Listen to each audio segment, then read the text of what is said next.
Hello, this is Dr. Paul Cottrell, and I'm going to be going over a late night edition. This is February 5th, and it's already the Asian trading session. So we're going to go over a little bit of what's going on in the Asian markets, go over the news that is transpiring later in the day. Again, this is Telemetry. This is the 100th episode of Telemetry. So I guess this is a special late night edition. So please help support my work by making sure you subscribe to all the channels. I have 4 channels on YouTube: Brighteon, Bitchute, and Rumble. Make sure you subscribe to all those channels. Help support my work by donating on my website, the-studio-reykjavik.com. I'll set up the description. You'll be able to click the links and get to the website, but help support my work by donating. You can donate through Stripe, PayPal, or buy me a coffee on my website, or you could be a paid member to my Patreon channel. It's through the donations and the individuals purchasing my products that allows me to do these videos for free. I have thousands of videos for you for free, and I greatly appreciate the ones that have donated and are paid members to my Patreon channel, and the ones that have purchased the products and followed my health protocol. So with that said, please help support by sharing the links, subscribing to all the channels, asking your social media to follow, donating, and purchasing the products. I greatly appreciate it. So with that, let's start playing some of the videos that I'd like to play here. Right now on Al Jazeera, there is a live feed about Trump's plan. So I want to listen in on that. Any way you look at it, it's a very impractical idea. But there's another way of looking at it. And that is that Trump, we can criticize him and deride his ideas all we want, said something very simple, something that's very commonsensical. He said Gaza is uninhabitable. And in order to rebuild Gaza, there's no reconstruction. There has to be a complete bottoms-up rebuilding. That's going to take 15 to 20 years, and that's going to take tens of billions of dollars. In order to achieve that, he's thinking like, the realtor-in-chief, not the commander-in-chief. You need to move people out. How to do this? He doesn't care. He's details averse. And, going back to what Matt said earlier, yeah. If you tell him that this is a violation of international law, that this is a war crime, that this is not done, that this is, he's going to thank you for the compliment. He doesn't care about these things. He's acting, first he buys Greenland, then he annexes Canada, then he calls the Gulf of Mexico the Gulf of America, then he wants to seize the Panama Canal. Now he wants to take Gaza. I mean, yeah, you can build a Gaza golf course, but that's not very practical. Now, one last thing. If you notice, we're all taken in Israel, and not just the 4 of us. We're all taken, with this elephant called relocating 2.3 million Palestinians. Let's look at 3 things that were not there yesterday, Elizabeth. One is he said nothing about the continuation of the ceasefire in phase 2. And you would think that in order to promote his idea, however impractical, there needs to be a ceasefire, a continuous ceasefire, and a phase 2 of the agreement. Secondly, he did not mention the so-called Saudi normalization as some kind of a carrot or stick, depends who he's talking to. And third, he mentioned nothing about Iran. He did sign an executive order imposing new sanctions on Iran, but that signals more an attempt to engage Iran for a new deal rather than engage Iran militarily. Those are the bigger issues between these 2 countries, between the US and Israel when it comes to the policy in the region. Let's talk more about some of those things. Matthew, stage 3 of the ceasefire is supposed to see a 3 to 5 year plan for the reconstruction of Gaza. Donald Trump seems to be saying, we'll take over that, we'll do the reconstruction, we'll get rid of the Palestinians, and we'll make it a wonderful, livable place. Palestinians have no desire to leave Gaza. What do you make of these two men standing up there talking about what should happen to Palestinians? I mean, what I think is, unfortunately, I think there's a great amount of continuity in an American president and an Israeli prime minister standing together and determining the future of the Palestinian people. That unfortunately reflects what American policy has largely been for decades, and it's part of why that policy has continually failed. I'll also say, if you leave out the expulsion of the Palestinians from Gaza, the United States investing in the redevelopment of Gaza, I think, could be a great idea. Obviously, it's complex. As Alon just said, the continuation of the ceasefire is absolutely key for that to occur. I think everyone should be realistic about how much time that will take. The clearing of the rubble itself will take a number of years. But again, trying to see the bright side, and I know that might seem strange to people right now, but the idea of the United States investing in the redevelopment of Gaza, which is, in its best days, an absolutely beautiful territory, I think could be a good idea. But again, not if you propose to remove the people who actually live there. Of course, not if it involves ethnic cleansing. Donald Trump has said that he's spoken to regional leaders and they support the idea. He said, everyone I've spoken to loves the idea of the United States owning that piece of land. Who are these leaders he's talking about? To be honest with you, I really have no idea, but he talked to, we know the list of the leaders he had talked to. He talked to Saudi Arabia, King Abdullah of Jordan, President Sisi of Egypt. These are the leaders I remember he had talked to. So in a way, he's probably saying that. But none of the decisions or pronouncements made by those three leaders really indicates anything close to what he said, that they are happy. I would like to comment on something Matthew has just said, that Gaza is a very promising real estate piece of land. Yes, I agree with that. They have 2.3 million people, full of youth vigor and youth labor. Industries, it could become another Hong Kong. I just missed the market data feed here. Once it pops back up, I'll say what the futures are for the S&P 500. Requires lots of people. I don't know, economically even it doesn't sound correct. That's that you send the huge bulldozers and with people outside, and then there is no opportunity or no trust. Okay. Bitcoin is trading below 97,000. It's trading at 96,700, 96,800 at the moment. In the Asian session. Humanitarian purposes. To be honest with you, it is completely ambiguous and quagmire. No, in fact, and he actually said that they should settle abroad permanently, that they haven't done so in the past because there's been no alternatives, and what he is suggesting are alternatives. Alon, if we talk about the many reasons Egypt and Jordan have given for not taking in Palestinians from Gaza, one of the many reasons Egypt has given is that, they've said in the past that taking large numbers of Palestinians from Gaza would even jeopardize the 1979 peace treaty that Egypt has with Israel, that taking in such people would be a national security threat for Egypt. Would Israel be willing to jeopardize this peace treaty with Egypt, do you think? Well, the idea is based that if there is Egyptian consent, then the 1979 peace accords will be amended accordingly.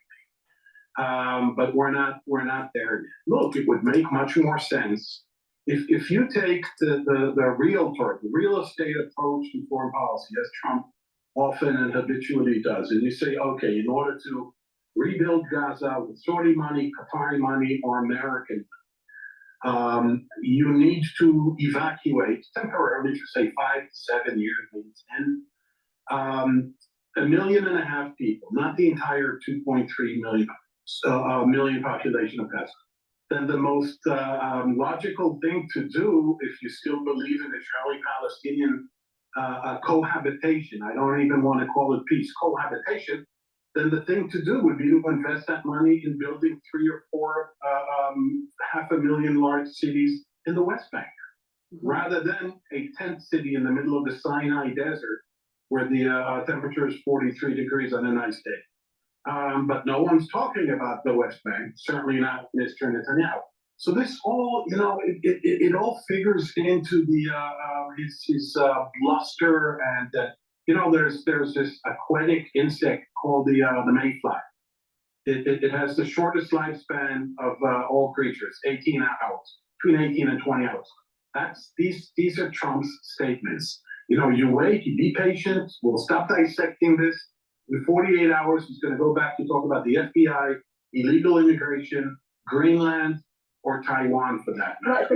Right, but the reason we are doing the show once again, Alon, is because when he first talked about Egypt and Jordan, on Air Force One, we were wondering, are these off-the-cuff remarks? Now he actually read pre-prepared statements, and we've got, as Matthew said, this is something that his son-in-law Jared Kushner first brought up, redeveloping Gaza a year ago. Matthew, given that, one of the major reasons for the ongoing conflict is the occupation, is the forced displacement of generations of Palestinians, why do you think Trump thinks that more occupation and more forced displacement is the answer? I mean, I don't know how deeply Trump thinks about this. I don't want to try and get inside his head. It's clearly a very scary place. I think he just sees the idea of a development deal of which he and his companies will clearly get a taste, and that's attractive to him. I think he's talked to certain people who are close to them who clearly take a very... It's amazing how they will demonize Trump, and most likely he couldn't have gotten into UPenn. It's amazing how they just keep on trying to demonize Trump. Okay, what I want to do is pivot from Al Jazeera. I want to go to Fox News. It's talking about Trump's energy chief warns about Biden's climate change hysteria. But before I do that, please go to my store, the-studio-reykjavik.com. Get the products that I offer. These are supplements that I take every day. It's part of my daily routine to slow down the aging process, boost up my immune system, and improve my endocrine system. Resveratrol is a supplement that I've been taking for decades. It's a very important supplement to add to your protocol. What it does is that it helps with the health of the mitochondria. It gets rid of cells that are stuck in senescence. Cells that are in senescence start to build up toxins. You want to get rid of them. So to get rid of them, resveratrol is a great way to do that. In addition, resveratrol is an antioxidant. It stacks well with C60, NAD+, ubiquinol. So to get the full benefits of resveratrol, you want to stack it with NAD+, or ubiquinol, or C60. C60 and resveratrol is a very powerful combo. So please go to my store, the-studio-reykjavik.com, get the resveratrol. Make sure you use discount 5, you get $5 off any order. All right, let's go to Fox News here. The ground running as President Trump's new Secretary of Energy. His top priority, expanding domestic production. Here to talk about it is Energy Secretary Chris Wright, a fellow Coloradan, and great to have you here. Congratulations. One of the things I want to put up here is your day one priorities. I'll just put up here for everyone to see. You want to especially do the LNG export issue. Advanced energy addition, not subtraction. The grid reliability is a big issue, and permitting, all of these things. How much do you think you can get done super quickly to have an impact for the American consumer? I think a lot, Dana. It is an exciting time, and this president ran on a mandate to unleash American energy.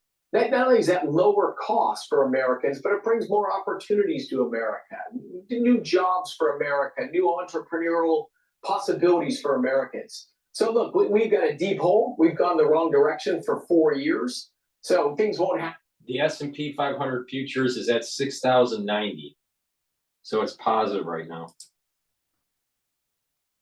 Overnight, but I think we're going to see tremendous progress in the coming months and in the coming years. Secretary Doug Burgum over at Interior, and I don't think people always understand how much oil and gas matters to the Department of Interior. I know that you two will work very closely together.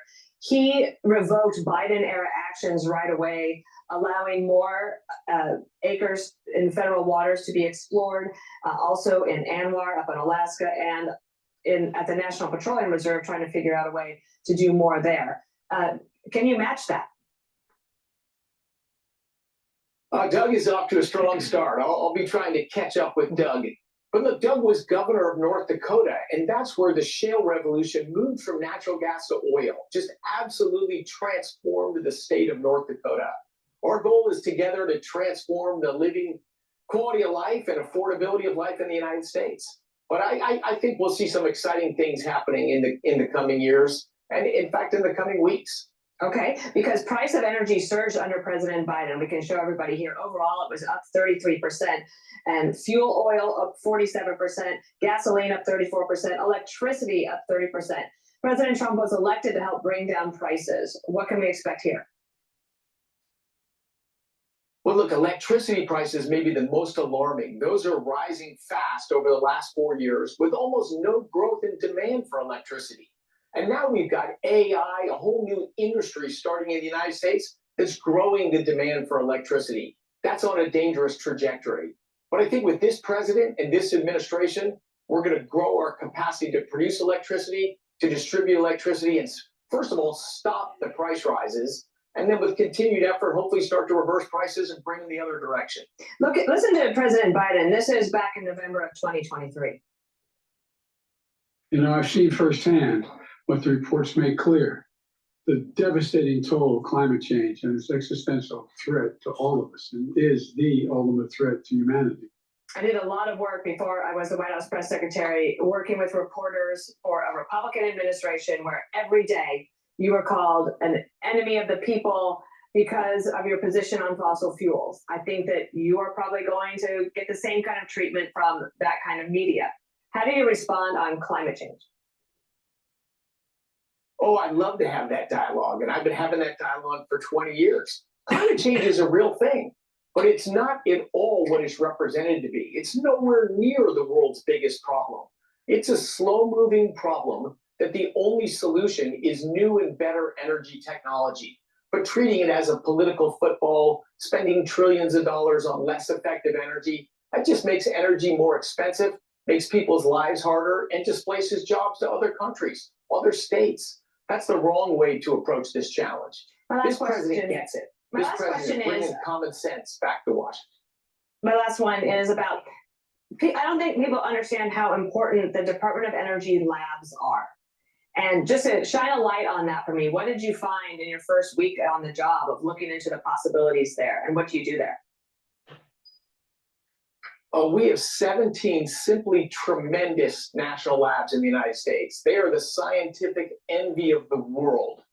There's new research on fusion energy, which has been talked about for decades, but we're going to see massive progress in the next few years. Quantum computing is going to arrive during this administration. We're going to see quantum computing merge with AI.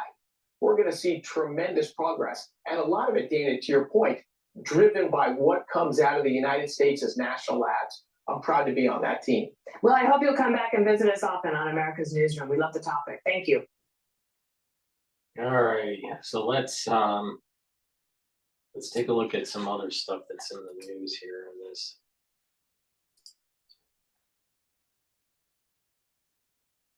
All right, this is dealing with can the United States take over Gaza?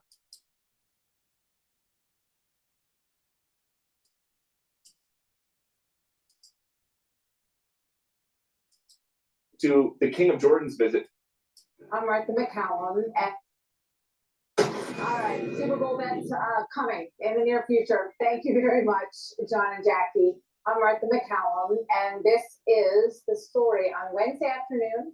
Feels like a very busy week already, right? So we are watching on that screen, as you can see on the left, waiting for Defense Secretary Pete Hegseth, who will meet with Israeli Prime Minister Benjamin Netanyahu at the Pentagon after President Trump said that the U.S. should, quote, take over Gaza, and did not completely rule out the possibility of American forces helping on the ground there in a rebuilding process. Watch this exchange just a few moments ago in the White House press briefing. Here we go. Should the American people be prepared to see U.S. military on the ground funding a ground war against Hamas? Again, the president has not committed to U.S. troops in the region. But it is an option. I have said that the president has not committed to that yet. Okay, so we are waiting to hear directly from President Trump this hour. We expect it to be similar to what we've seen in recent days, the signing of executive orders in the Oval Office, and then most likely some question and answer with members of the press in there. And yesterday's meeting with Netanyahu, the Prime Minister of Israel, raising a lot of questions about what this might look like. And he's also getting a lot of credit for shaking up some old ideas and proposing some new ones with regard to finding new solutions in the Middle East. So we're going to take you there to the White House as soon as that gets underway. So some Democrats have been outraged by this idea. And from the usual corners, we are hearing some new talk of the I word, impeachment. Watch this. The movement to impeach the president has begun. I rise to announce that I will bring articles of impeachment against the president for dastardly deeds proposed and dastardly deeds done. So that is Democrat Al Green. He has been talking about impeachment since the very beginning of the first Trump term. So let's go to the White House now, where we find Peter Doocy. It's been very active there, as you've had press conferences with the president pretty much every day, Peter. A lot of revisiting what was heard yesterday and a look ahead to today. What are you hearing? Well, we are hearing that this is a serious proposal from President Trump that they are describing to take over Gaza, that they are describing as an out-of-the-box thought. But there are big questions that remain unanswered, including how is the U.S. going to own Gaza? Who do we buy it from? In the briefing room, we heard Caroline Levitt talking about how right now Gaza is controlled by Iran-backed Hamas terrorists, and so they're obviously trying to create a public, get the public behind this idea that the Israelis and the rest of the Middle East would rather have the United States there with a big presence instead of Hamas terrorists who could be attacking anybody at any time. But the logistics of who do we cut a check to are a little bit more complicated than the already complicated idea of, say, trying to buy Greenland, Martha. Yeah, we have heard suggestions that, or directly really, that Saudi Arabia doesn't want the Palestinians to be removed from the Gaza Strip, and we hear from Palestinians who say they don't want to leave. However, the point is not is well taken, I should say, when you look at these images, Peter, of how destroyed the entire area and how unlivable it is. Obviously, it needs some sort of, small scale Marshall Plan to make it inhabitable and safe for people in that area.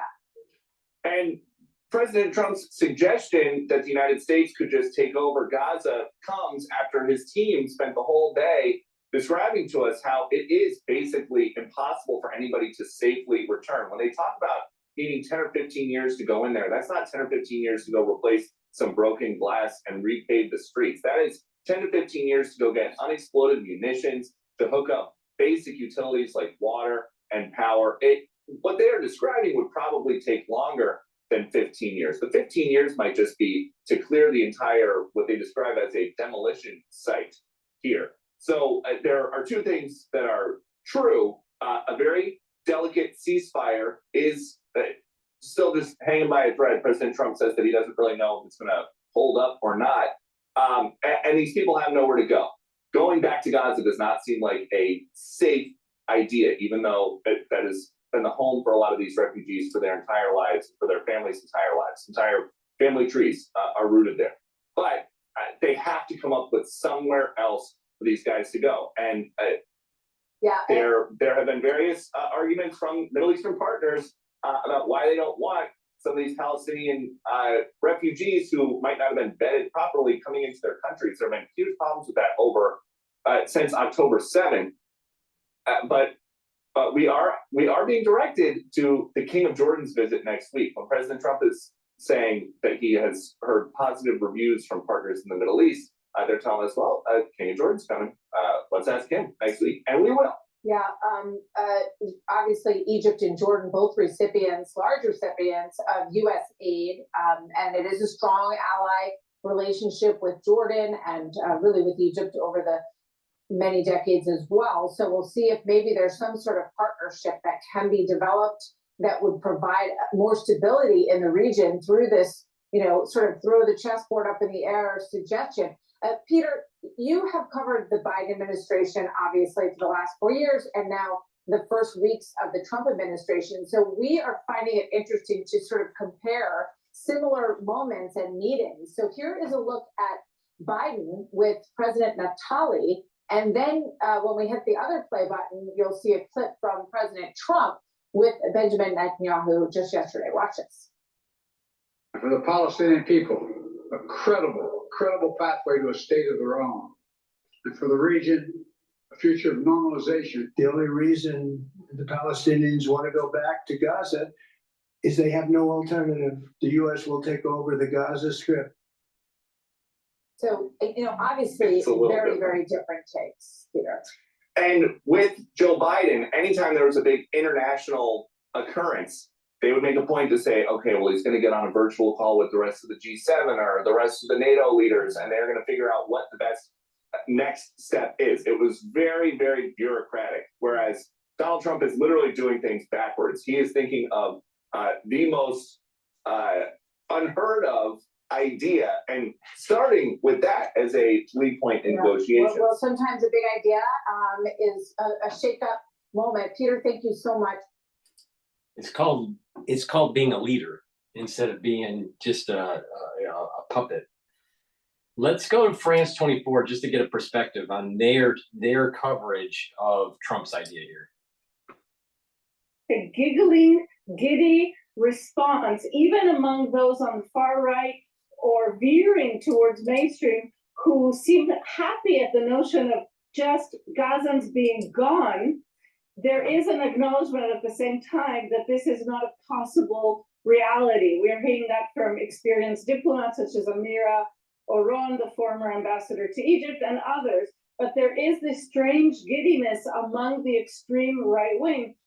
Of course, we should remember that at this very same time, Donald Trump and his team have made it completely clear, unmistakably clear, that the United States expects all of the terms of this ceasefire to be maintained and to be continued, which would mean the end of the war between Israel and Hamas. It would mean the full withdrawal of Israeli troops from Gaza. So the Israelis on the right wing and the rest of the Israeli government, they're going to have to swallow these red lines, what were for them until very recently flat out red lines, if they want to proceed towards what I have to say does sound and feel a bit like a Trumpian provocation or policy. There's, of course, no method, no system in place to evacuate almost 2 million Gazans, and there's no one willing to take them. It also does not seem that they themselves want to leave.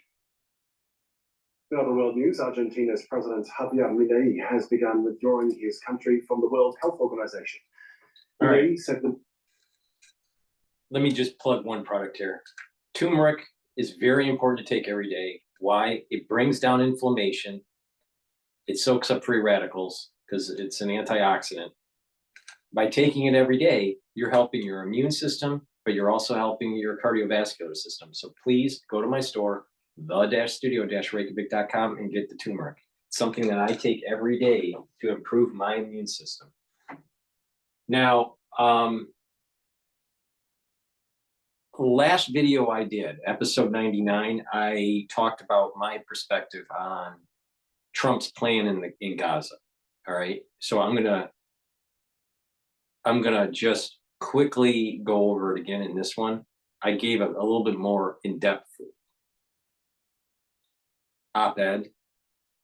in episode 99. So the quick take on this is that from a metaphysical perspective, as you move towards the Messianic age, there's going to be a harmonic that is created that people will feel, and there will be a calling to move to Israel.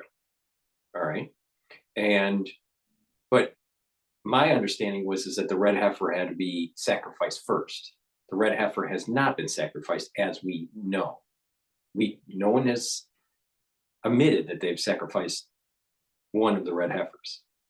So, but there's supposed to be a harmonic that's created where it calls to the Jewish people to move back to Israel. All right, this is the beginnings of the quickening and the building of the temple. And there's lots of things that will happen during this process. Where it seems to me that we're in these times, but you have to have stepping stones, and stepping stones could be generational. Stepping stones could be 50, 100 years. Stepping stones could be just months or a year long. Just depends. All right, so there seems to be a quickening, and there seems to be a series of plagues that have been happening over many years that is warning people, get ready, get ready, get ready, be prepared, be prepared. So Trump's theory here, or Trump's idea, is not completely crazy. All right, there are, I don't know, approximately 25 real Jews, 25 million, 20 to 25 million legitimate Jews that meet the halachic law of being Jewish. About 25 million, 20 million in the world. All right, there's a lot that think they are and they're not, and blah, blah, blah. All right, so, but the thing is, there's about 25 million. So that means that not all, but many will hear this harmonic and they will move to Israel. So you're talking millions of people in a short amount of time having to be housed in Israel for the rebooting of the temple. Now there's supposed to be there's a whole process that's supposed to take place. The red heifer, the items of the temple are made or found. You know, some believe that some of the items are in a cave. Some think that they have to be made.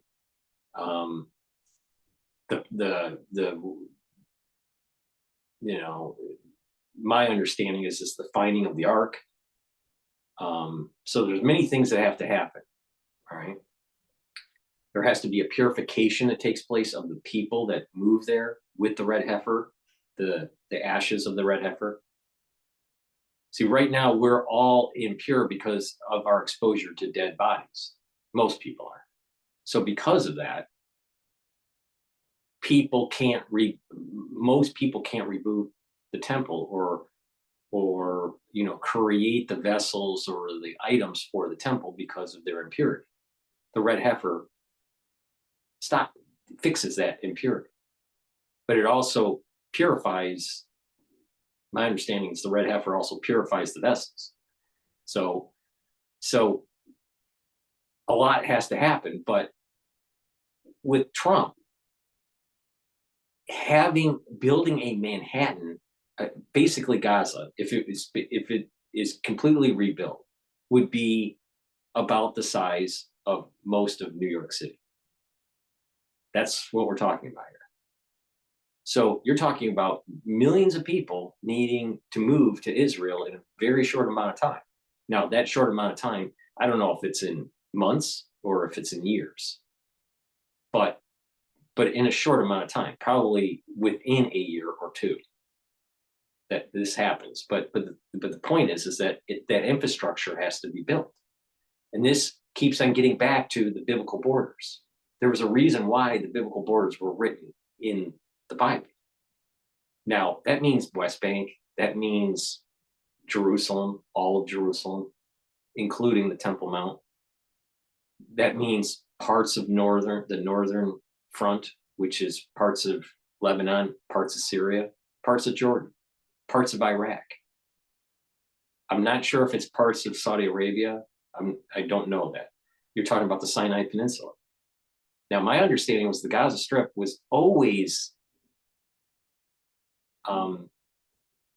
separate from the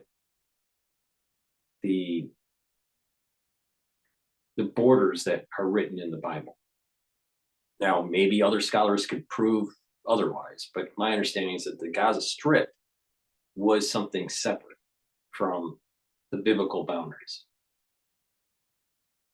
But what Trump is doing is that it's setting in motion for it's not so much the settlements for the Israelis, it's the settlements for the Messianic age. That's where this is going. And so you got to build a Manhattan, or you know, and it ties into commerce and its alignment with Saudi Arabia and making Saudi Arabia and its sovereign wealth fund, you know, more prosperous and more diverse economy away from oil and all this stuff that MDS wants to do. So it's in line with this messianic alignment with Ishmael and Jacob. So this is not about just settlers, settlers taking land from the Palestinians in the West Bank or in Gaza. It's way bigger than that. It's way, way, way bigger than that. It's building the infrastructure for the Messianic age, for the Great Migration. Because most Jews will be leaving and going to Israel. Now, not all of them will be doing this, but most will hear the harmonic and they have to go. And there's a whole series of things that once they get there, that things happen. You know, it's determined by the Messianic individual that's claimed to be the Messiah and is proven to be the Messiah, who goes to which tribe. And then the division of the land is established through the tribes. So this is way bigger than just settlements in Palestinian territory. This is a stepping stone towards the Messianic age. Now, people would say, oh, that's just old Bible stuff and that doesn't apply. Now, most people would say that there was some sort of divine hand that helped Trump survive that assassination attempt. Now, do you think that divine hand is for the United States only? Or do you think that divine hand has something to do with a stepping stone for a Messianic age? Now, I'm not saying that Trump is the Messiah. He's not. He's not. For sure, he's not. But the thing is that even non-Jews and Jews, religious or non-religious, some individuals have a major part in the forming of the trajectory towards the Messianic age, and they don't even know that they're really there. That they don't even know that's their goal in life. Why they're here? They kind of stumble into it. They just kind of. So Trump's been saved. There was an intervention that took place with that shooting, with that assassination attempt. You think God saved him for Barron? You think he saved him? He saved Trump for Melania or Ivanka or for MAGA or for the United States? Get real. This guy is doing things that he views things and is doing things that has never been done before, or we haven't had a leader like this in a long time.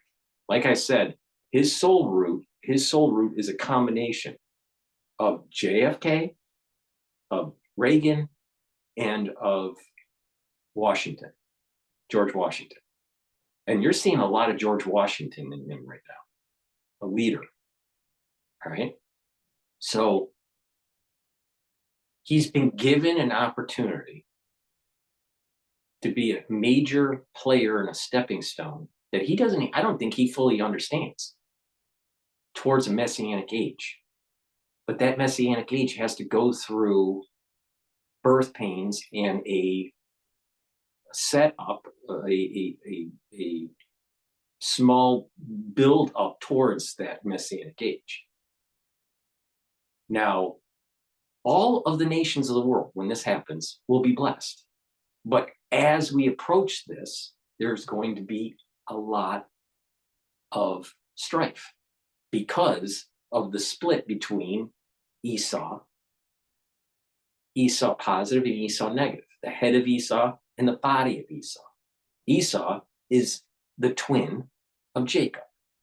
And when Esau's strong, Jacob's weak. When Jacob's strong, Esau's weak. It's always been like that since they were born. And Esau dies. Now, my understanding is it's Benjamin that kills him, but I could be wrong with that. But he dies. His head's chopped off. And the positive part of Esau, the intellect, is given the opportunity to roll into the cave that Abraham is buried in. Now, my understanding is that Esau, Jacob,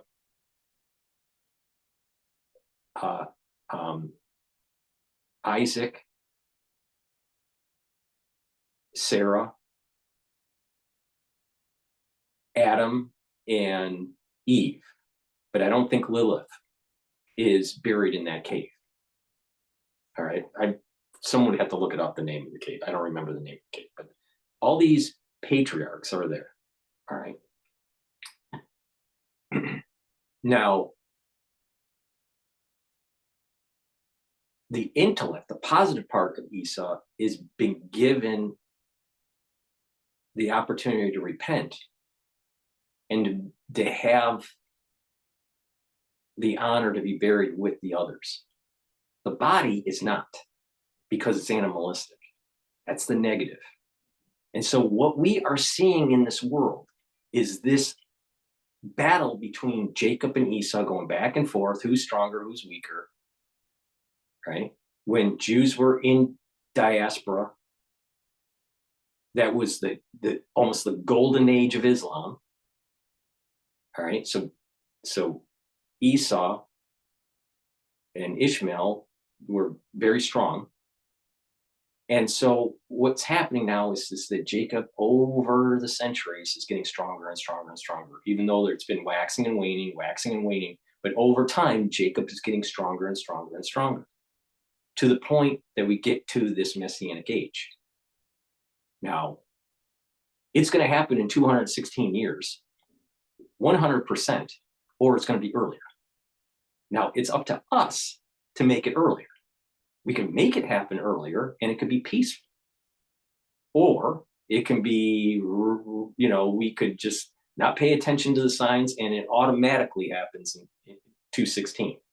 And we may be seeing what's going on in the world that 216 years from now, date of this, and we're just living through the stepping stones. Or maybe what's happening is that certain people are listening to what's going on, and that it's going to be quicker than 216. We don't know, because there's a lot of other variables that I don't have time to talk about this. But the thing is that there is something happening that is messianic. And these things that have been happening in the world are like plagues. Now, the plagues in Egypt weren't one-day plagues. Those 10 plagues took one whole year. So there is an analog of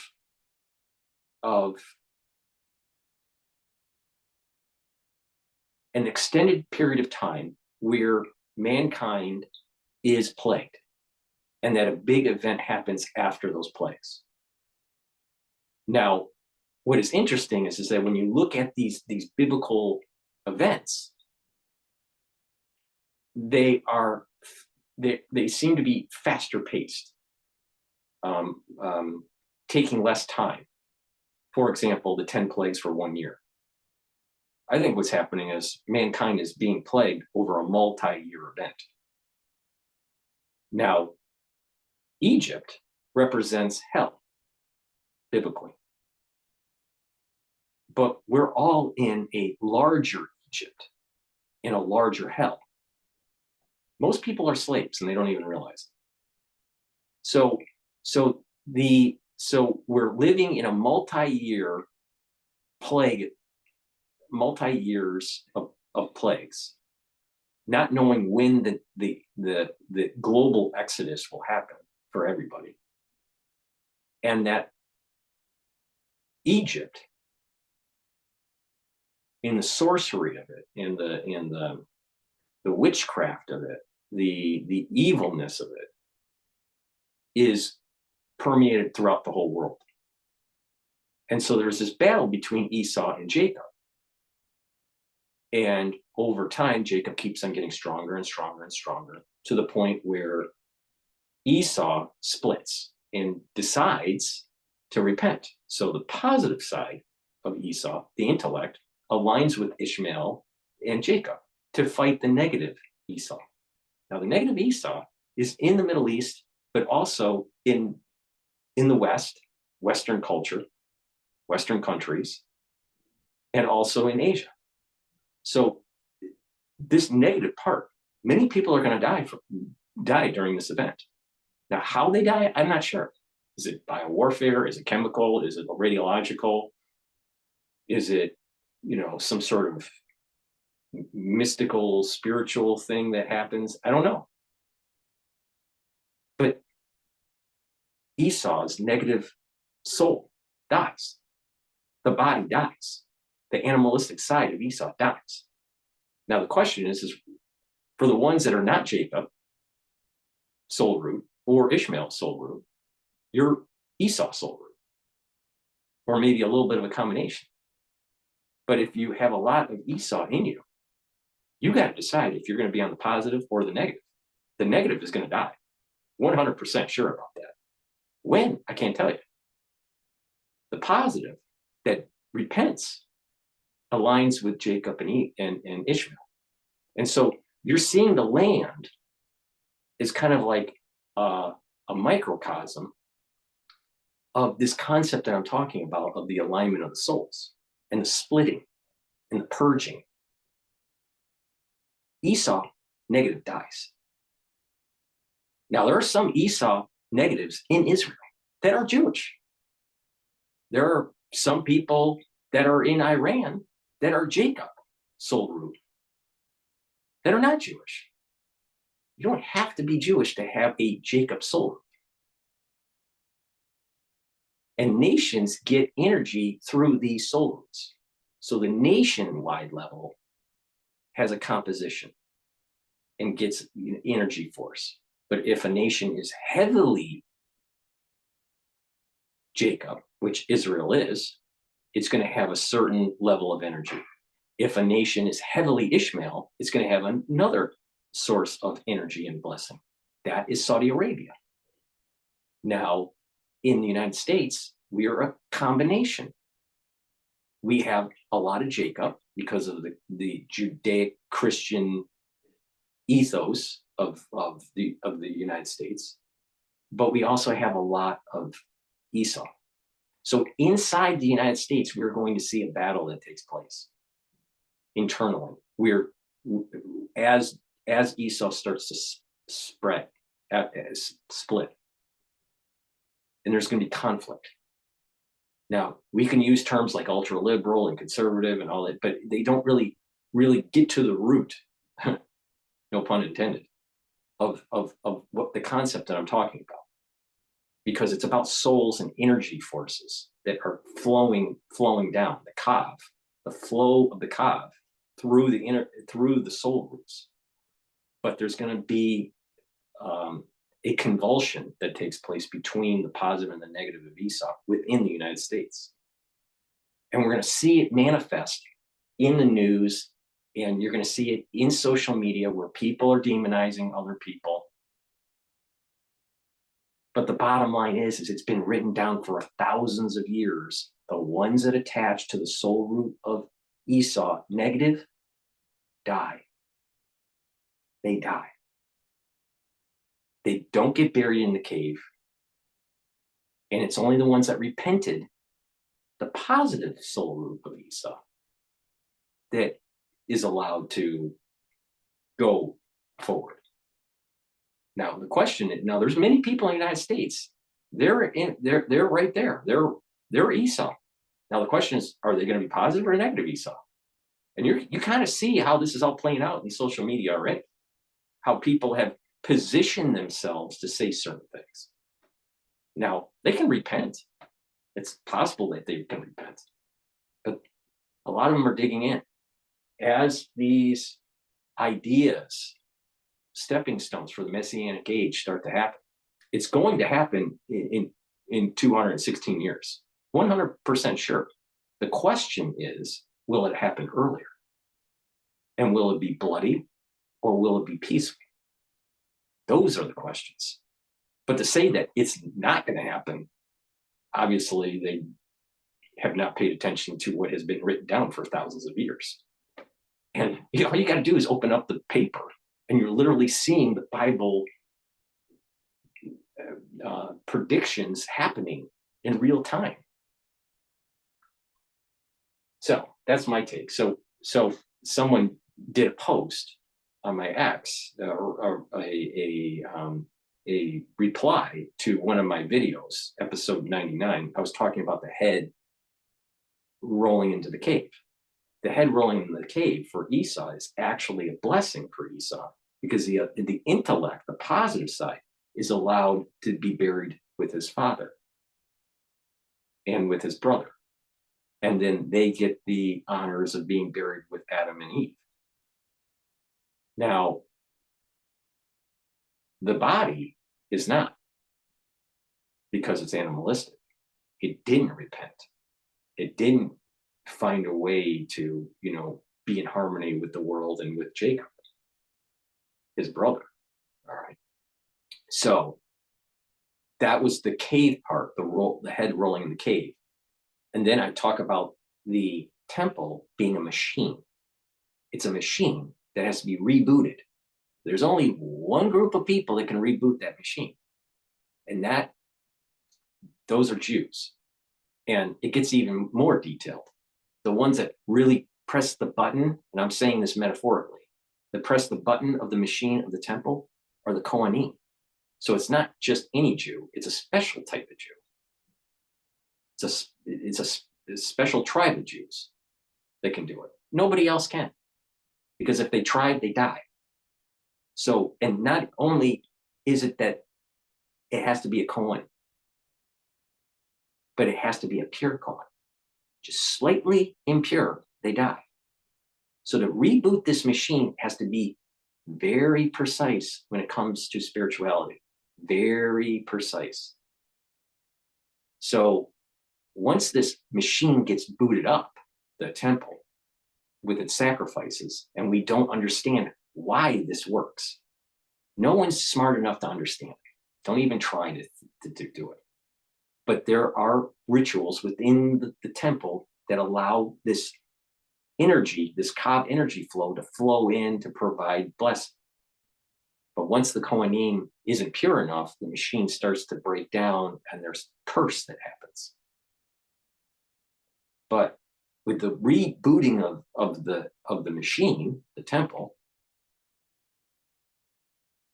blessing happens. Now this person sent a message saying, something about heads rolling into a machine and heads rolling into a cave. Well, you have sci-fi and mythology that is pulling from old concepts that predate mythology. Predated. These things in Kabbalah, these things about Torah, these things about Mount Sinai, these are all pre-Western civilization. So where's the source doc? Where's the source document? The source documents are the Old Testament in the commentary that's coming off of the Old Testament that is called the Zohar. Now, it's very Kabbalistic. It's deep what I'm saying. I only know a very sliver of it. But the thing is that the world is moving in that kind of direction. So, someone may have taken, I'm not sure if they took it out of context or what I was saying, because the cave and the machine that is my term for the temple, it acts like a machine. It is an energy source, just like the pyramids are a machine. It's not just a bunch of rocks. It's a machine. Well, the temple is a machine. So that's where I think this is all going. I don't think Trump is that deep to understand what I just explained. But people are put into this world to do certain things. And I think it would be hubris to think that Trump being saved during the assassination attempt is only for the United States. There's something much bigger for that guy. Much, much bigger. That is a stepping stone for the Messianic age. He is not the Messiah by far. All right, he is not. He's not a savior, but he is a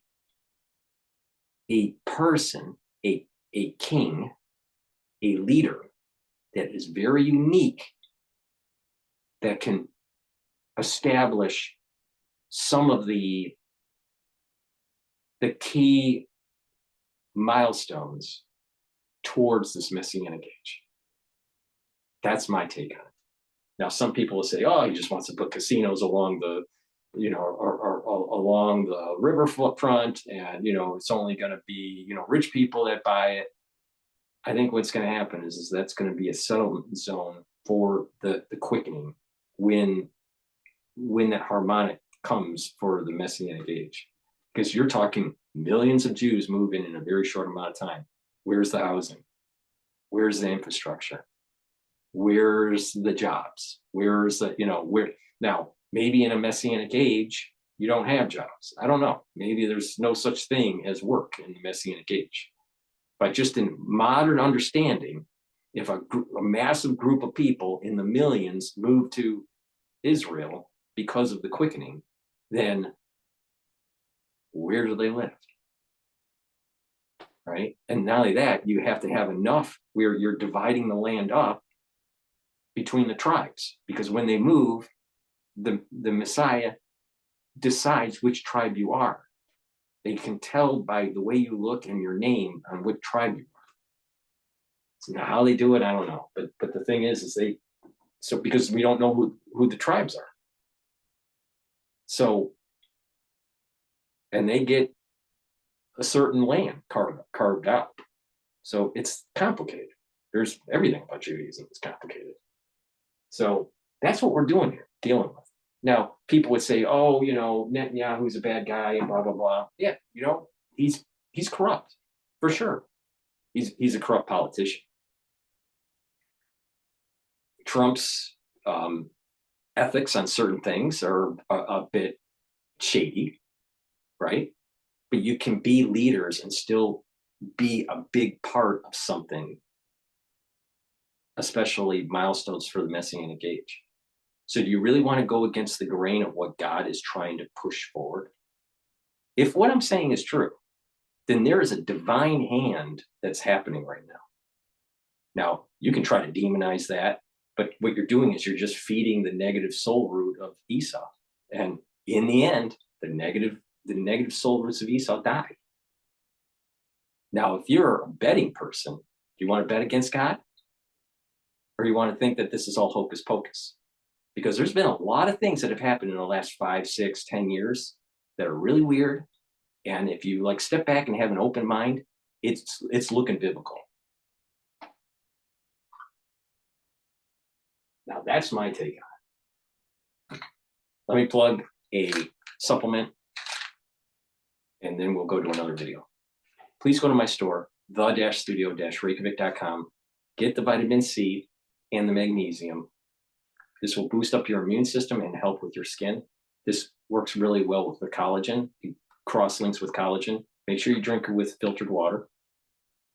If you're not feeling too well during the cold season, take a double dose. Make sure you drink it with filtered water. But this vitamin C with magnesium will help to boost up your immune system and help with your skin. All right.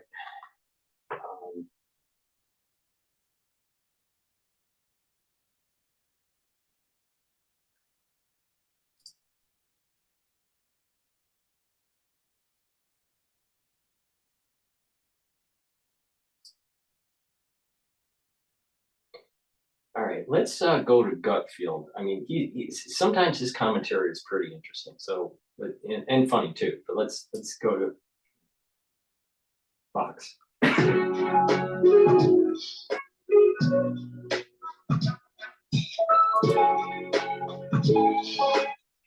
what your Gaza proposal, a lot of people are talking about. Everybody loves it. President Trump giving Gaza Lago a 5-star review. 47 dropping a game-changing plan to bring stability to the Middle East with a proposed real estate acquisition to have the United States take over the war-torn Gaza Strip and rebuild it into the, quote, Riviera of the Middle East. The U.S. will take over the Gaza Strip, and we will do a job with it too. We'll own it and be responsible for dismantling all of the dangerous unexploded bombs and other weapons on the site, level the site and get rid of the destroyed buildings, level it out. History is, just can't let it keep repeating itself. We have an opportunity to do something that could be phenomenal. And I don't want to be cute. I don't want to be a wise guy, but the Riviera of the Middle East, this could be something that could be so bad. This could be so magnificent. Caroline Levitt giving the media some details on the building blueprint for the MAGA Strip. President Trump is an outside-of-the-box thinker and a visionary leader who solves problems that many others, especially in this city, claim are unsolvable. Can you explain this reversal and how building and owning Gaza squares with America First foreign policy? I would reject the premise of your question that this forces the United States to be entangled in conflicts abroad. The president has not committed to putting boots on the ground in Gaza. He has also said that the United States is not going to pay for the rebuilding of Gaza. His administration is going to work with our partners in the region to I think what's going to happen is that they're going to have to be relocated, probably in the Sinai, in the Sinai Peninsula, if they're in one whole group, or they'll be divided amongst different nations. There will be a rebuilding of Gaza. It's going to be like New York City in many ways, but with newer construction and newer design and all that. Maybe more like Shanghai in a way. And the payment of this, the rebuilding, it's probably through the oil and natural gas that's offshore that is going to be used to pay for building this. That's my take on it. I think that's what's going to happen.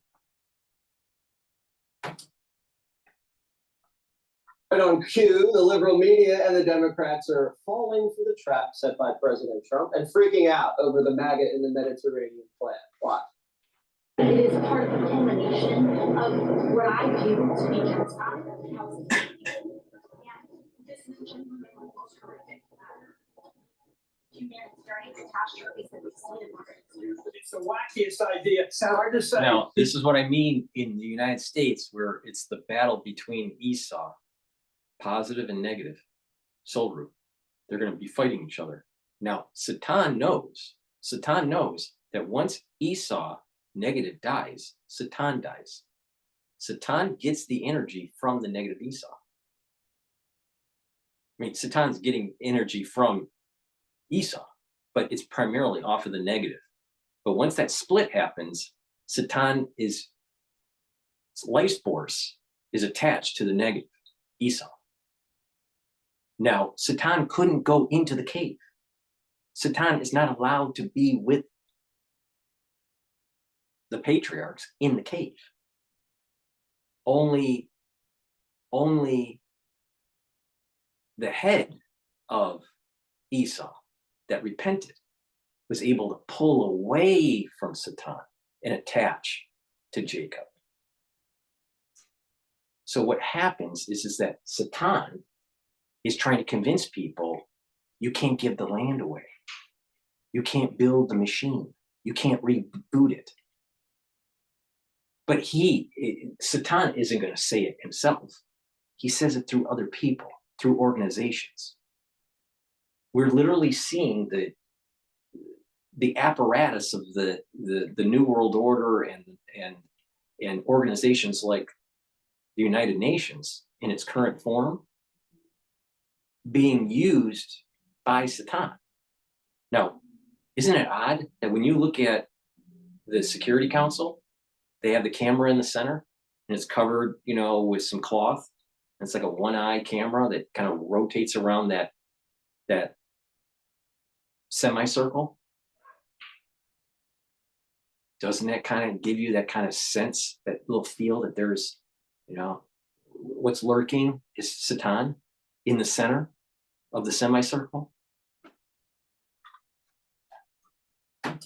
You're seeing the battle of Esau positive and negative. He thinks that the coastline of Gaza is going to be great for some new hotel. It's preposterous, and it's illegal American imperialism at its roots. Ethnic cleansing of Palestinians. Throwing a match on an already very volatile region. I will bring articles of impeachment against the president for dastardly deeds proposed and dastardly deeds done.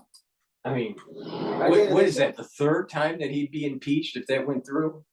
Why don't we go for, a royal flush for the number of times he can be impeached? Crazy idea, but what's a... Welcome to the neighborhood. Wait here, vibe at our place. This is Western. My thing, darling. Shut up. Right, Dana, they say it's a crazy idea, but what's a crazier idea? Having the Palestinians live next to the Israelis. Well, yes. Okay, so yes, when I first saw it, I was like, wait, what? We're going to do what? I'm like, okay, I'm here for it, because you know how I am on all of those things. Next talk Cuba for me. But I think this is the most compassionate thing that anyone has said about the Palestinians for a long time. Because if you think about it, what was the alternative? Go back to the rubble? There's no sewage system, there's no plan, and just allow the continuation of the festering of the hate against the Israelis so that they could lob rockets from Gaza into Israel? That was the plan? So what was Biden doing? They basically allowed Iran to continue to get more and more power. And I know that the Democrats are going to freak out about 5 things a day, and he knew exactly what he was doing. They certainly did that. But now everybody's saying, wait, well, maybe there is another way to do this. And what's interesting from the Israeli political standpoint, on Bibi Netanyahu's right, and he has a little bit of a problem keeping his coalition together because everybody's always after him and it's a difficult situation there. It's a tough neighborhood. On his right, they're very frustrated with him for not doing more, but they love this idea. They've been bringing it up for about 3 decades. Like, why don't we ask somebody to do that? Plus, if you think about what Trump did in the first term with NATO, he said, you guys want us to be a part of NATO, then you got to pay up. What this did is also say to the Arab world, if you're not going to help take care of the Palestinians, okay, I guess I will. I guess I'll have to do it. And then they're like, well, actually, no, and now you can have the focus on, okay, so what about those innocent Palestinians? What are you going to do with them? I'm not saying that there's going to be like, I don't think that any single, not even one boot of any American is going to be on the ground to do this. What it did is it changed the conversation. I think it's very interesting. I don't think the alternative to going back to the way it was before, to just wait for the next October 7th, was the best idea. I just want to add one other thing. Abe Greenwald is an executive editor at Commentary Magazine. I listen to him a lot. He has a new newsletter that's free. I think it's free. I'm a subscriber, but I think you can sign up for this newsletter for free. Cool, thank God. I think you can, but you should subscribe. But he said this today. Thomas Jefferson said, if you want something you've never had, you must be willing to do something you've never done. And he said the world is already different for what Trump put forward, meaning that Now we can actually have a conversation about something else. And I think it's very exciting. And it's kind of fun to watch the Democrats freak out about genocide. Genocide, well, what was the alternative? We're not talking about genocide. We're talking about getting them to safety and getting them back to a place where they could actually live in peace. Greg, have you put down a down payment for a 3-bedroom condo? I'm already investing in a Dave & Buster's. You know, being a new father, I can say that this is purely a dad move. You know, you're in a huge fight with your sister over the remote. Your dad comes down and he turns off the TV and he just takes the remote. No gut belt. And that creates a common enemy. Dad, right? So the quarrel is over. Now you got to deal with dad, and it forces the siblings to come up with some creative alternative. And suddenly all these Middle East countries, Jordan and Egypt, those are the kids, have to go, well, I don't want dad involved. What can somebody, he goes, well, then maybe you have to start thinking about, you know, paying for the rebuilding or monitoring the peace or taking in some of the refugees. It causes the kids involved to go, whoa, not so fast. We didn't really want this. And they don't want America in the middle of everything, but exactly what you said. He said, well, you're not doing anything about it. And you're right. This is what, the way you described it, the fact that like he is creating a new conversation. He kind of forces the world to conform and react to him. This is why he's not a president. He's now officially a legend. And a legend creates a story around you, around yourself. And world leaders, they want to see him. They want selfies with him. They want to please him. It's a phenomenon. It's not about shaking the box. He throws the box into traffic. You know, he may make more progress simply by doing this than has been done in ages. Judge Janine, when you saw that Donald Trump was saying that we should take over Gaza, what was the first thing you thought? Oh my God. What did that say? Look, you know, it's true that whether this happens or not, this is a starting point of a negotiation. Donald Trump is someone who is very clear and has a vision, and he is a humanitarian. He thinks about the fact that these Palestinians have nothing to go back to. They only have hate and no future right now. They live among rubble and unexploded bombs, as well as destroyed buildings. There is no future. Are the other Arab countries going to come in and take care of them? Egypt is not. Jordan is not. Saudi Arabia is not. And we've got this faux hatred of Israel by the Arab countries. And what I mean by that is that the Palestinians they need to let them believe that they've been wronged by Israel so that the Palestinians don't go into their countries. So yeah, it's terrible what Israel is doing, and the Palestinians need to keep their land because we don't want them in our country. Queen Rania of Jordan, her husband Abdullah, you know, for a while had the Palestinians there until there was Black September. And there was Arab upon Arab violence, and Palestinian and Jordanians went to war. And you've got El-Sisi saying, I don't want them. No one wants them. They went into Lebanon because Lebanon didn't have a border that was strong enough. Lebanon was almost a democratic nation. It had banking institutions. It was a major Christian nation. They had democratically elected government, and it was taken down by the PLO and Hezbollah and all those gangs. So the only future that these Palestinians have is an economic future. And that can only happen if their country is developed, where there's no underground tunnels, where the kids aren't raised to hate Israel. And Trump doesn't want a nation built. Trump wants a peaceful area, just like he did with the Abraham Accords. And so his job right now is to figure out where they go in the meantime, to leverage that, and to make sure that he, quote, works with the partners in the region to get some kind of conclusion where there is ultimately peace. Jessica, do you have a better idea? Listen, the two-state.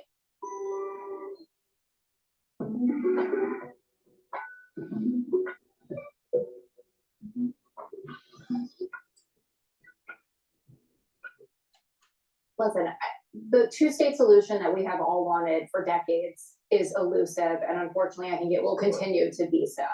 And lots of people have tried to get it done and have failed. Not just in the US, this is a huge issue for Tony Blair, who dedicated his career to trying to do this. And maybe the whole peace concept is too Westphalian and not aligned with the messianic trajectory, and that's why it fails all the time. Maybe mankind shouldn't even try to do peace there. Maybe it should reach a homeostasis through conflict. Because if you think about it, almost all nations' borders were forged through conflict.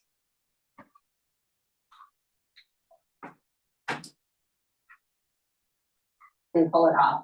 So no, I personally do not have a better solution at this moment, but I know that this solution is untenable. Certainly to the Arab countries that surround Palestine, who have been clear that they are not. And this is, she has a Ph.D. too. It's amazing. These people, they just cannot frame it and get to the point. We look like we're human, right? But we didn't look human during our fetal development. And each stage of the fetal development, once you get past the blastocyst stage, each stage of the fetal development is almost alien. It's got this fish-like alien look, right? And then over time, the fetus develops and starts to look more human, to the point where you give birth and there's a baby girl or boy, right? And they become an adult, hopefully, and they look human. But the point is that when you look at the whole development and death, from conception to death of a human being, there is transitions that take place, right? And if you looked at just the death and in the rotting away in the grave and just the decomposition, you wouldn't be able, without medical knowledge, without scientific knowledge, know that what the process was at conception for that individual, just by looking at the dust or the bones. You wouldn't understand it. This is the same issue that we have with trying to reboot the temple and having this messianic age. That's a mature adult. I'm using these in just as an analogy. The messianic age, once the temple is booted, once that machine is working and there's this flow of energy that's giving blessing to the world, that's the adult.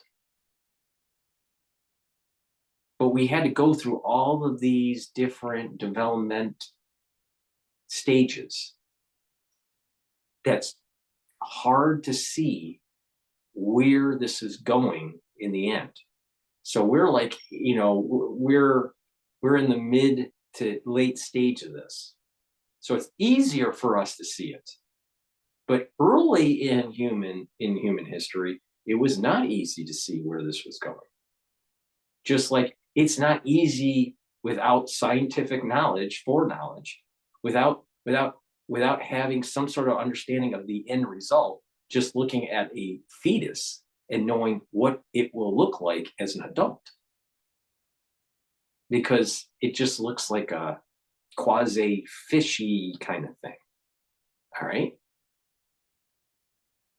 So it's hard for people, even though they may be knowledgeable within their subject matter and have lots of formal education, the human mind has a hard time grasping these phase transitions in development of societies, just like the phase transitions in development of fetal tissue all the way through adulthood. It's the same idea. No one can fully understand what the full matured process of human society will be for the Messianic age, because we're still locked in on where we are right now and what we know about our social constructs in the past. So because of that, people want to say, oh, that can't happen, we can't do that. Here's a really quick analogy in corporate. When someone wants to be trying to change processes or something in your work, a lot of people around will say, we can't do that. We've been doing this, this way forever. Because they're stuck in a certain mindset. They're stuck in that phase. They don't realize that a phase transition can happen that leads to totally different development cycles, totally different patterns of emergence. But, the doctor here can't state that. It's amazing. People in, the former Deputy Prime Minister Jordan said, this is a declaration of war on the Arab people. And if he's such a humanitarian, then you take those 2 million people and you bring them here to the US, which is the country you are in charge of, and you resettle them. Cool. I'm just saying, you can't force these people down other countries' throats. But other countries have said they'll take them. Like the Albanians are saying, we can help. We can take a few, but you're talking about 2 million people. We'll spread them out. So, Maybe some good agreement. If you want to know how crazy the idea is, though, you have to look no further than Susie Wiles's face as he said it. There's a great shot of her, his chief of staff, the Ice Maiden, I think they call her, looking very expressive at that moment. She's like, oh my God, what is he saying? And Mike Waltz kept it together, but he looked a little surprised too. And we know where the idea came from. Last year, Jared Kushner said, I think you can get some really great waterfront property in Gaza. It could be really beautiful. And this was widely covered. And so maybe he has been brewing this. Maybe there are some great contracts to come. But the point is that you can't just wait. I have to step in. I'm sorry. But first of all, Call Me Back podcast today with Dan Seminar, he and Rich Goldberg were talking about, apparently Donald Trump watched the entire October 7th video on Monday. Mm-hmm. This is not something that he's like, oh, I can't wait to put my hotel down there. Is that, like, what was the alternative? Where's the compassion for the Palestinian people from anybody else? Nobody is saying that they would do anything for them. But then if you are the one who's going to drop in and save everybody for it, don't you have to put some of your money where the mouth is? We have funded Gaza more than any other country. But what are you doing with the good people? Listen, I know that Gaza was overrun with terrorists. I've watched a significant. Iran had the money. What did Iran do? Iran funded Hamas and Hezbollah and rockets and drones. They weren't investing in education and prosperity and economic activity because they wanted continuous warfare, thinking that they were going to wipe Jacob off of the earth, even though it was written down that Esau loses, not Jacob. Amazing. Unfortunately, October 7th footage, I have not watched the whole thing in its entirety.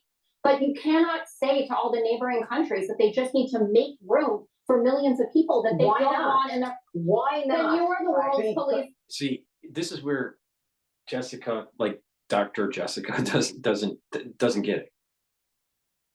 Either you move the refugees out of Gaza and have them establish a new life, either as a nation carved out of out of the Middle East somewhere,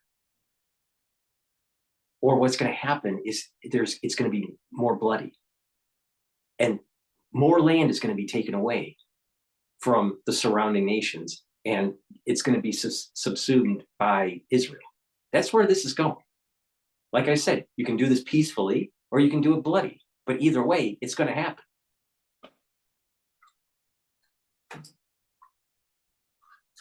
Then you are interventionist, and you are going back on every promise that you made. United States, they don't appreciate our climate or our people. So what bunch of Western people that have no idea what they're talking about. The imams, you know, in Islam, and the rabbis, they know their texts really well. And they know that Jacob is rising and Esau is falling. The imams know this. They know that the red heifers is a sign, a major sign.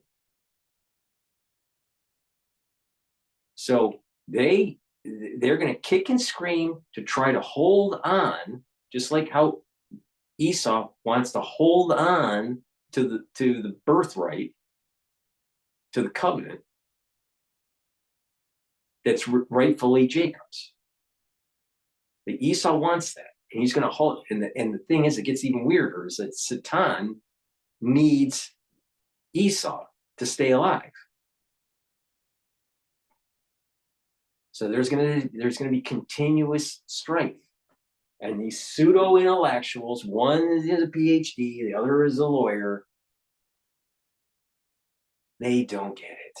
Even if they have aligned themselves with Jacob, and another one seems to be a bleeding heart for Esau, they still don't get it. They don't get it.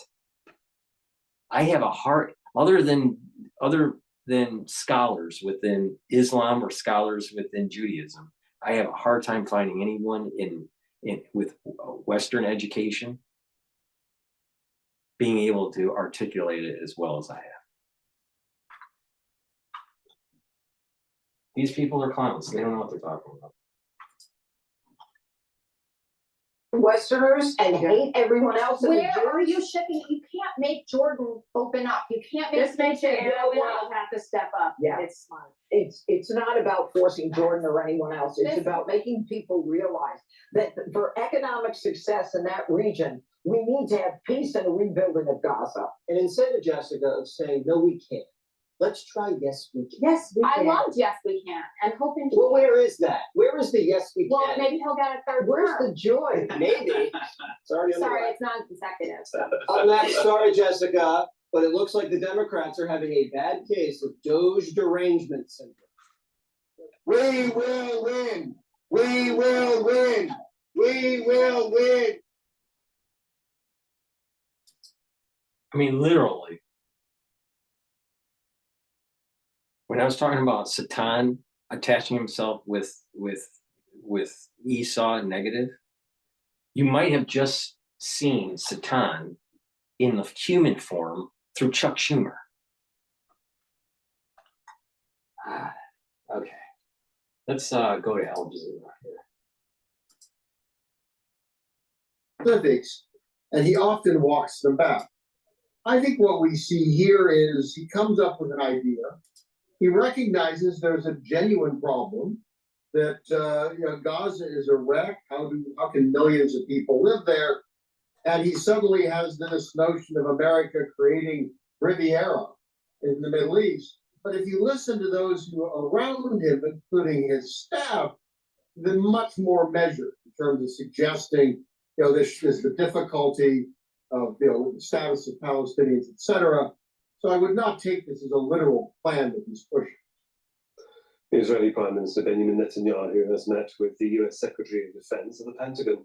Pete Hegseth described Trump's plan to take control of Gaza as a creative solution to solving decades of conflict. He said the Pentagon is prepared to look at all options for Gaza. Patty Culhane is at the Pentagon with the latest. Israeli Prime Minister Benjamin Netanyahu spending the afternoon here at the Pentagon meeting with the new Secretary of Defense, Pete Hegseth. In the beginning of their remarks, they talked about the need to increase cooperation between Israel and the U.S., highlighting the fact that the Trump administration did lift the prohibition put in place by the previous administration that was sending 2,000-pound bombs to Israel. And reporters were able to get into questions to the new Secretary of Defense about Gaza. When it came to the possibility of using U.S. troops, Hegseth simply said the president is engaged in very high-level, complicated negotiations. He wouldn't get ahead of the president. But then he was also asked about getting Palestinians off their lands. The president is willing to think outside the box, look for new and unique, dynamic ways to solve problems that have felt like they're intractable. So We look forward to more conversations about that, creative solutions to that. And as the man tasked with leading the Defense Department here, we're prepared to look at all options as we've said before. We've already seen some Republican pushback about the idea of using U.S. money or U.S. troops in Gaza, saying that is not putting America first. And let's remember, the president campaigned on keeping U.S. troops out of wars, especially in the Middle East. Now, some Republican commentators say the president is just probably using this as a tactic in negotiations. And he does like to be unpredictable, but he also does know the politics of it. And he has to realize that using U.S. troops in the Middle East would be very unpopular with many of the people who put him in office. Patty Culhane, Al Jazeera at the Pentagon. Palestinians in Gaza have condemned Trump's We'll continue plan. on, but let me just plug 2 products here. Please go to my store, the-studio-reykjavik.com. The link is in the description of this video and all my videos. Get the Max 14 or the Max 35. Take a teaspoon a day, swish in your mouth, gargle, 30 seconds or so, swallow. It'll help to boost up your immune system. I take it every day. If you're not feeling so good during the cold season, take a tablespoon or 2 a day. Also, C60, very strong antioxidant. It's a very potent antioxidant. I take a teaspoon a day.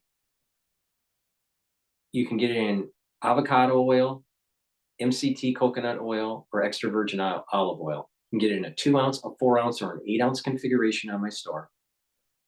This soaks up free radicals, boosts up energy levels, improves your mitochondrial health, brings down that stress in the cell and the tissue, so your tissues perform better, your cells perform better, your organ systems perform better, your endocrine system performs better, your immune system performs better, your neurons will perform better because your neurons need a lot of ATP and a lot of healthy mitochondria to make neurotransmitters and shoot off neurotransmitters. So please go to my store, the-studio-reykjavik.com.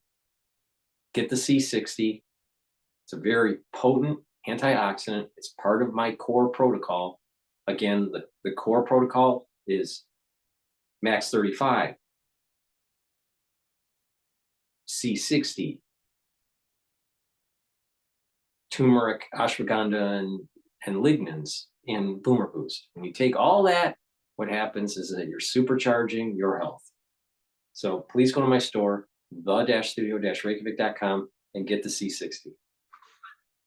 All right, so let's, I want to get the Israeli perspective here. So we've listened to Al Jazeera, we've listened to France 24 a little bit, we've listened to Fox. Now let's, and CNN. Let's listen a little bit to TV7 is Israel News. This was published 7 hours ago. So the title is Trump and Netanyahu see eye to eye versus Iran. So let's just see the conversation. It's about 12 minutes long.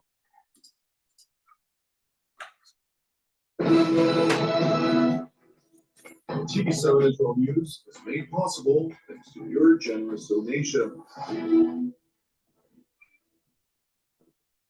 Shalom, good evening. This is TV7 Israel News broadcast to you from Jerusalem. And in today's top stories, U.S. President Donald Trump unveils an ambitious plan in which the United States would take over the Gaza Strip for an extensive period of time. Prime Minister Benjamin Netanyahu underscores that he and President Trump see eye to eye over the Iranian threat. Iranian Foreign Minister Abbas Araghchi asserts that the ceasefires, both in Lebanon as well as the Gaza Strip, serve as a period of rebuilding for both Hamas and the Iranian proxy Hezbollah before re-entering the battlefield against Israel. U.S. President Donald Trump shook the international community at large and the Middle East in particular when he breached conventional thinking, seemingly frustrating those who have unyieldingly clung to hopes of composing a different outcome to repeatedly attempted efforts that had failed to reach a so-called two-state solution to the Palestinian conflict with Israel. Trump's plan was unveiled last night after holding a lengthy meeting with Israeli Prime Minister Benjamin Netanyahu in Washington, D.C., asserting that an American takeover of the Gaza Strip, either temporary or permanent, relocation of the air population of the devastated enclave to third countries, and reconstruction of the terror-ridden territory in a manner that will ultimately restore peace to a very troubled region. In our meetings today, the Prime Minister and I focused on the future, discussing how we can work together to ensure Hamas is eliminated and ultimately restore peace to a very troubled region. The only reason the Palestinians want to go back to Gaza is they have no alternative. It's right now a demolition site. This is just a demolition site. Virtually every building is down.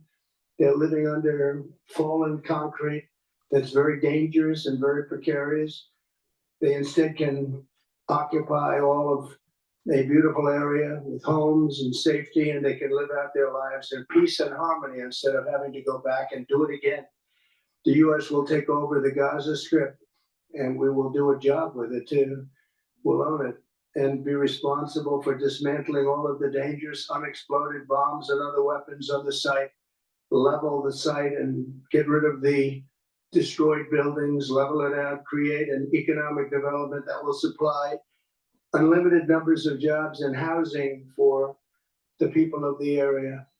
Do a real job, do something different. Just can't go back. If you go back, it's going to end up the same way it has for 100 years. Prime Minister Benjamin Netanyahu, who is the first foreign leader to meet with U.S. President Donald Trump since assuming office, stressed Israel's deepest appreciation for the American leader, dubbing him the greatest friend Israel has ever had in the White House. Thank you, Mr. President. I'm honored that you invited me to be the first foreign leader to visit the White House in your second term. This is a testament to your friendship and support for the Jewish state and the Jewish people. I've said this before, I'll say it again. You are the greatest friend Israel has ever had in the White House.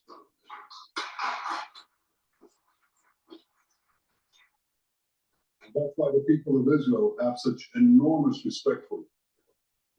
The Israeli premier continued by listing a host of decisions which President Trump signed into law in support of Israel and the ironclad alliance between Jerusalem and Washington. Moreover, Prime Minister Netanyahu hailed President Trump for his ambitious plan for the Gaza Strip in particular and the Middle East at large. The Bible says that the people of Israel shall rise like lions, and boy did we rise. Today, the roar of the Lion of Judah is heard loudly throughout the Middle East. Israel has never been stronger, and the Iran terror axis has never been weaker. But as we discussed, Mr. President, to secure our future and bring peace to our region, we have to finish the job. In Gaza, Israel has three goals: destroy Hamas's military and governing capabilities, secure the release of all of our hostages, and ensure that Gaza never again poses a threat to Israel. I believe, Mr. President, that your willingness to puncture conventional thinking that has failed time and time and time again, your willingness to think outside the box with fresh ideas will help us achieve all these goals. And I've seen you do this many times. You cut to the chase. You see things others refuse to see. You say things others refuse to say. And on after the jaws drop, people scratch their heads and they say, you know, he's right. And this is the kind of thinking that enabled us to bring the Abraham Accords. This is the kind of thinking that will reshape the Middle East and bring peace. Prime Minister Netanyahu and President Trump also addressed Iran's global belligerence and aspirations to acquire nuclear weapons, stressing that both countries see eye to eye in their unyielding commitment to end the Islamic Republic's malign activities. Today, I also took action to restore a maximum pressure policy on the Iranian regime, and we will once again enforce the most aggressive possible sanctions drive Iranian oil exports to zero and diminish the regime's capacity to fund terror throughout the region and throughout the world. We also see eye to eye on Iran. That's the same Iran that tried to kill us both. They tried to kill you, Mr. President. They tried through their proxies to kill me. We're both committed to rolling back Iran's aggression in the region and ensuring that Iran never develops a nuclear weapon. Meanwhile, international states actors from Russia, France, China, and Australia, all the way to Turkey, Jordan, Saudi Arabia, and Egypt, among a long list of other states, including numerous non-state actors, have voiced their adamant rejection of President Trump's plan for the Gaza Strip, rather than a long internationally aspired yet repeatedly failed. Remember what the Ribby told Netanyahu in 1980s. He told Netanyahu in the 1980s, don't be fearful, don't be hubris, and don't pay attention to the international community. If you pay attention to the international community, or fearful, or hubris, you're going to fail in fighting the enemy. But if you follow those three precepts, you will be victorious. Now, I keep on hearing in the news, oh, how the international community is so upset, and blah, blah, blah, blah, blah. I'm pretty sure that all the talking heads, if you look at all the talking heads about this subject matter, all the professionals, all the experts at the UN or on Al Jazeera or in academia, none of them comes close to the intelligence of the Ribby. None of them. Now, do you want to put your eggs, do you want to bet against the Ribby? Now, he's dead now. But do you want to, his insight on what was going on? He warned Israel, don't make these mistakes. Because if you make the mistakes, it's going to get worse. What happened? They made those mistakes. They either was hubris, they were either hubris, they either were afraid, or they kowtowed to international pressure. Now, when you do it, when that happened, he warned it was going to get worse. Guess what? Failed in the 80s, failed in the 90s, failed in 2000s, failed in 2010s, failed in the 2020s. Now you're in a situation where if you follow the advice of the Ribby, who by far is more intelligent than any one of these experts,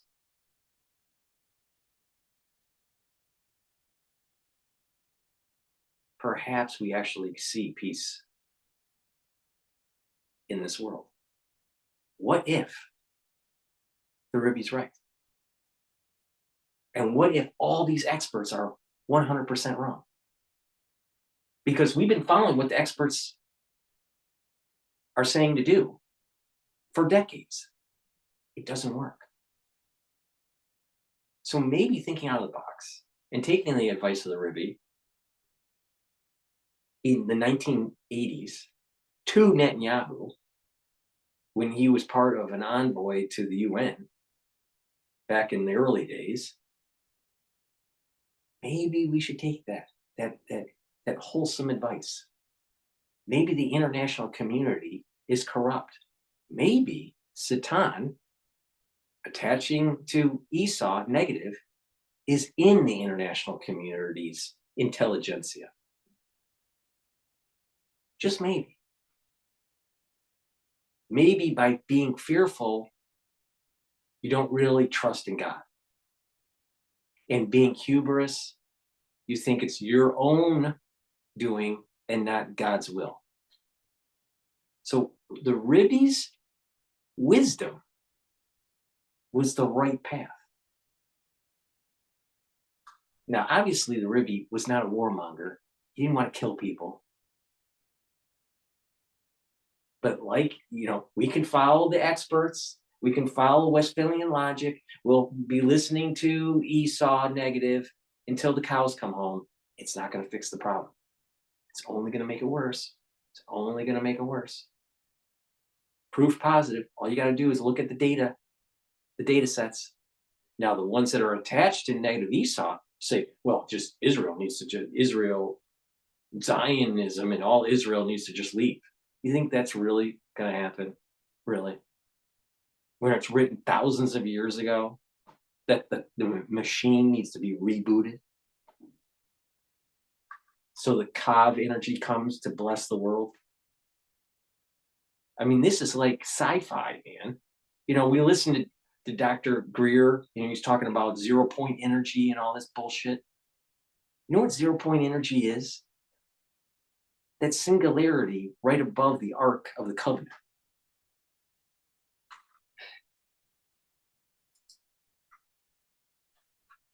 Resolution.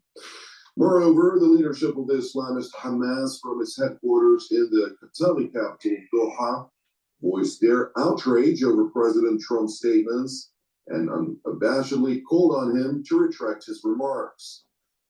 We demand the U.S. president to retract these statements because such statements add fuel to the fire.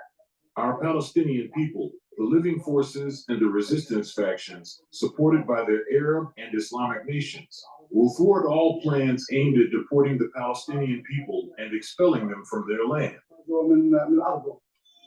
The Hamas official went on to call on the Arab and Muslim world to stand shoulder to shoulder in rejection of President Trump's plan. He also warned Israel and the United States against failure to implement stages 2 and 3 of the ceasefire arrangement. Meanwhile, in Iran, the Islamic Republic's top diplomat held a press conference in Tehran, during the course of which he proclaimed that the ceasefires, both in the Gaza Strip as well as in Lebanon, are essentially meant to buy time for the Iran-backed terror proxies to rebuild themselves, while further voicing confidence that they will return to the battlefield to face Israel stronger and broader than before. A ceasefire is currently in place in Gaza and Lebanon. There are some challenges and concerns regarding its extension, but in any case, we can say that the resistance has endured an extremely difficult period. Now is the time for the resistance to rebuild itself, to restore its forces. I am confident that it will return to the battlefield stronger and broader than before, just as it is already present now, but its presence will undoubtedly be stronger and more widespread.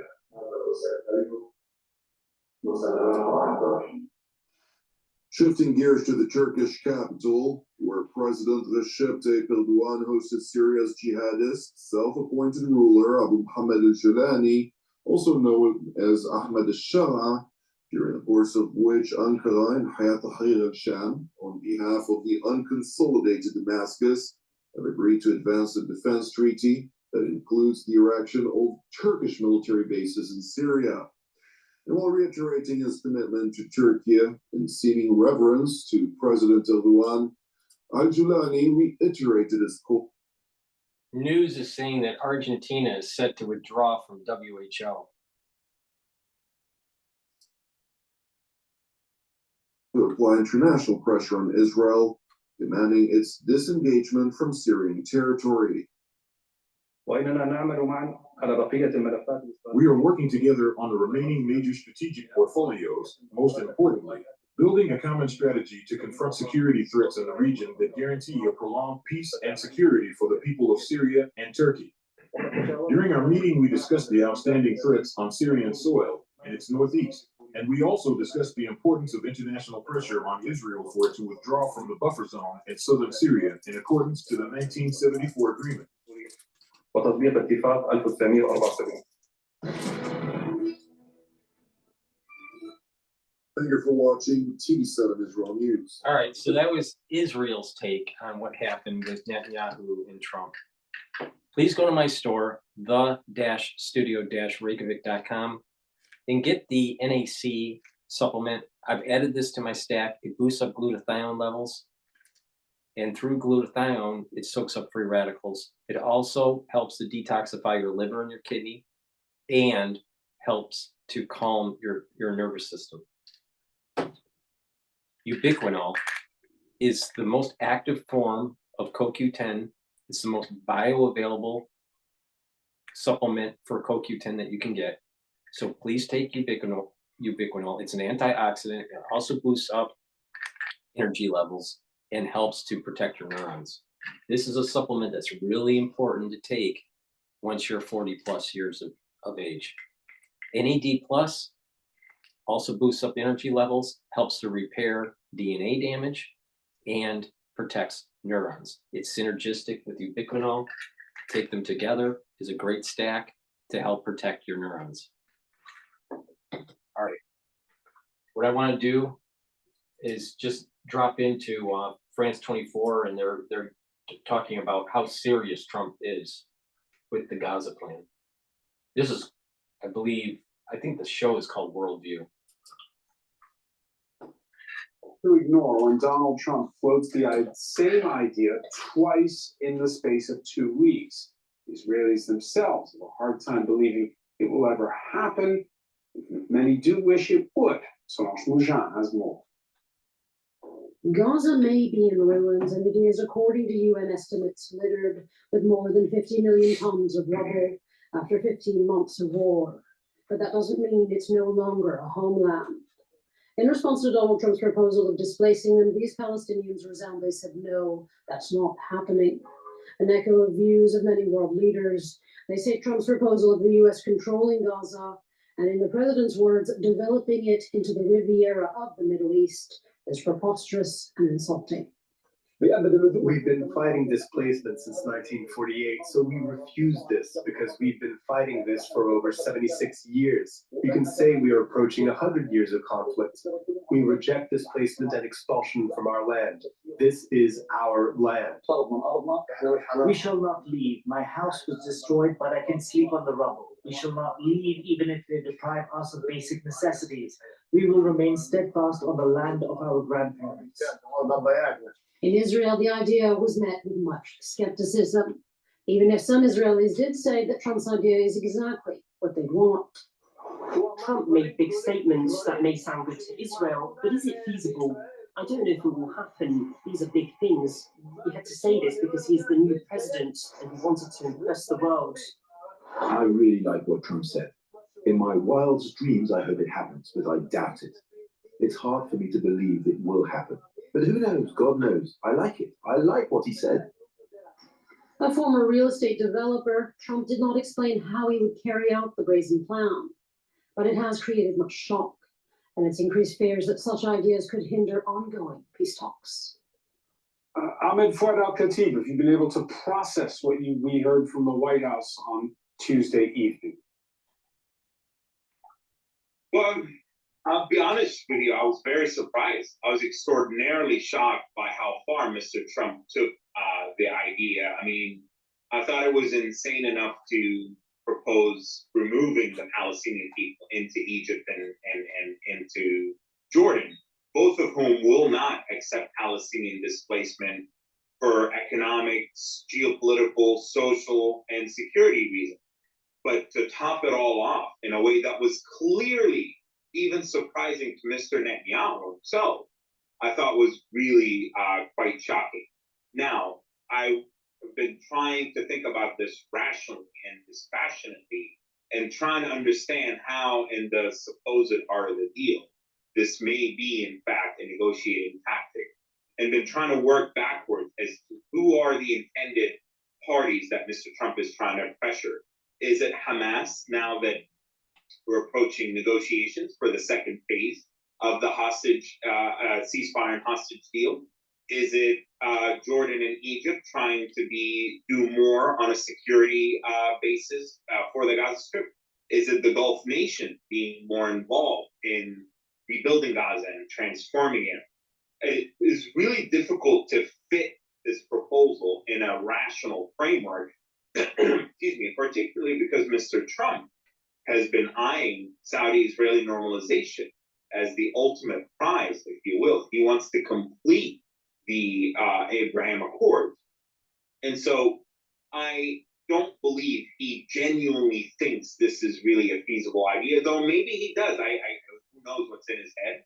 But it has been nevertheless really surprising, and it's immensely damaging to the U.S. regional standing, America's international position, the idea of the rules-based world order that the U.S. and the Western world are supposed to lead, to have the leader of the free world made such reckless statements, I thought was immensely unfortunate and deeply harmful and offensive to the very Palestinian people, many of whom want to remain on their land, want to see it transform, want to actually see Gaza become a mini Riviera for them, not for other people, as Mr. Trump said, people of the world moving in there and taking it over. All right, let's take a listen to Trump from Tuesday evening.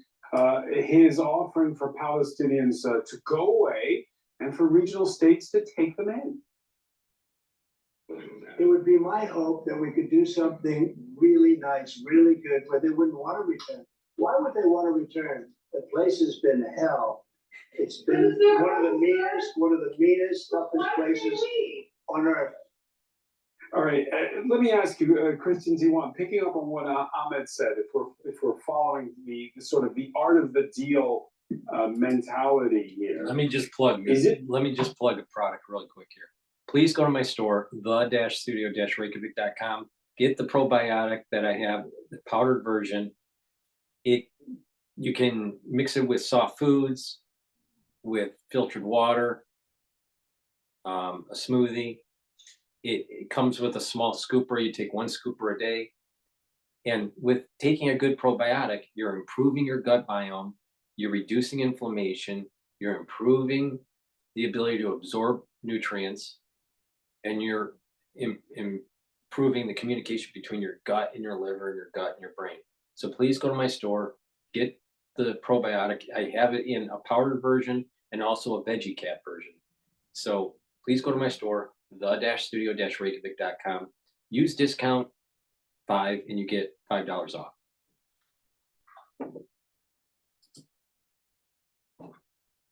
Pressuring the Gulf states? Well, that's certainly one interpretation of it. I have to say that, from Washington, listening to what he had to say, it was incredibly disturbing to see him make this sort of proposal as the president of the most powerful country in the world, standing next to the prime minister of Israel. And I have to say, as Ahmed did, we have to recognize that this is a really important normative shift in the stance of the United States, and where this president is approaching this issue.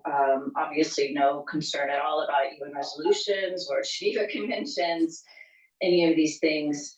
But if you want to take the perspective of from power, and Trump really is about the art of the deal, then certainly he's put a very strong and forceful position forward as his initial position.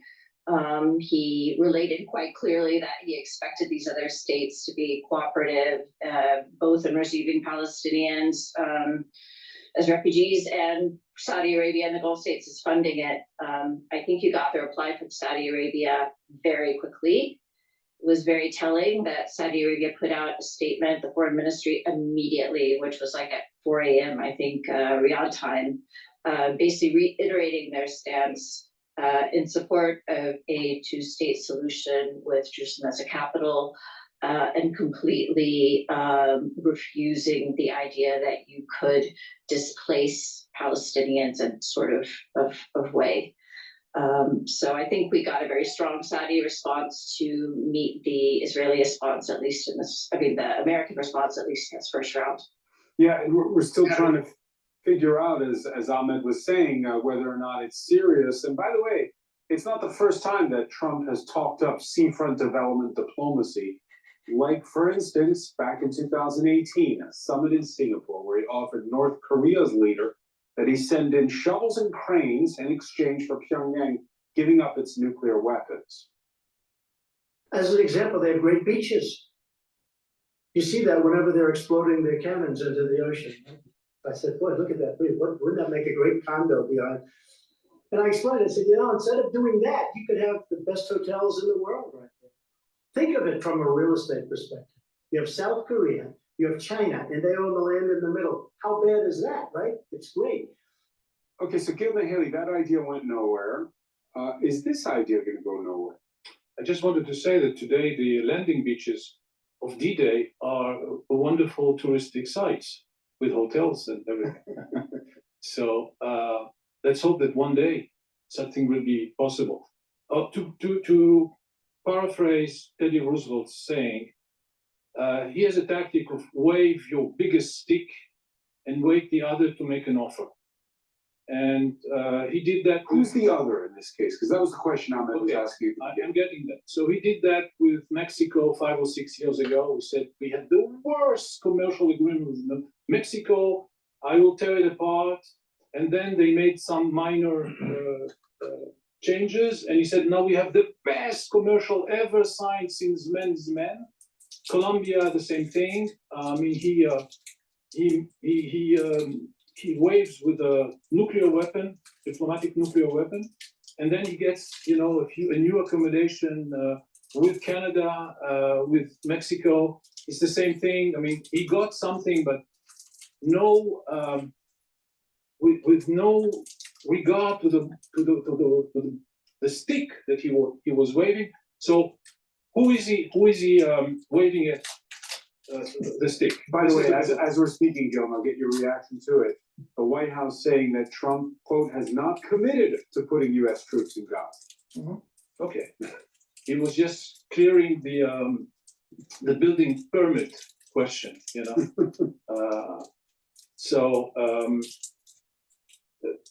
Some say that he's thinking. You know, here's the problem. You got these pseudo intellectuals that are wearing a turtleneck, you know, and a blazer. And they think that they're, you know, that their thoughts are of a high order of significance.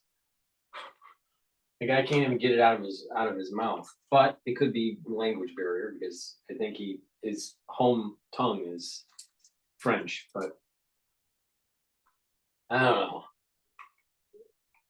These pseudo intellectuals always want to demonize Trump.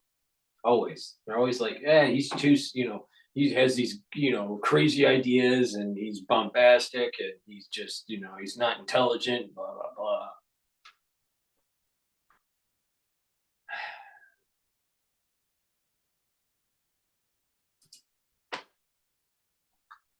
blah. On October 7th, the box was destroyed. There's no box. No one knows what to do with Gaza. It's impossible to work with Hamas because Israel cannot trust Hamas after October 7th. There was kind of a modus vivendi before where they couldn't recognize Israel, no peace with Israel, but I mean, you let money go in, you let people work, and you know, you have a small war every couple of years, but you can live. What happened in October 7th is so crazy that who can trust it? I mean,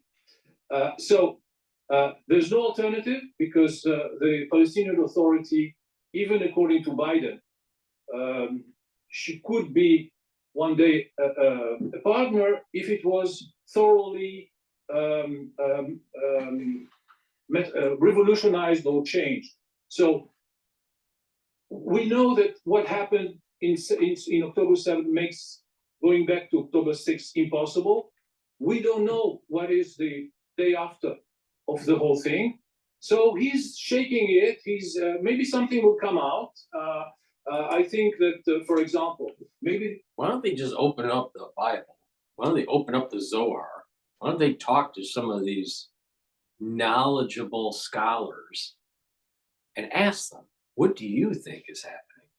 Instead of having this Westphalian thing that always fails in trying to describe what's going on in the Middle East.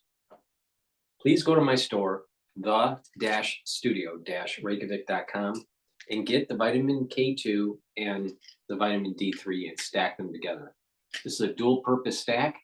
It helps with your bones and it helps with your cardiovascular. How? Vitamin D3 helps you to absorb calcium. It's a gene expression cofactor, and it gets rid of cells that need to go into apoptosis. K2 helps to absorb calcium, all right? It's when you stack it with D3. So if you're doing resistance training and you're taking in calcium, either through a supplement or through milk, and you're taking the D3 and the K2, you're absorbing the calcium, you're sending a signal to your body to remodel your bone and to deposit calcium in new bone matrix. So if you do this over a period of time, about 5 to 7 years, you're going to get a lot more bone density in the area that you're doing the resistance training. This is a reason why weightlifters have more bone density. Another thing is that by taking K2 and D3 together, you're reducing the chances of calcium depositing in plaque in the intima of your vascular system.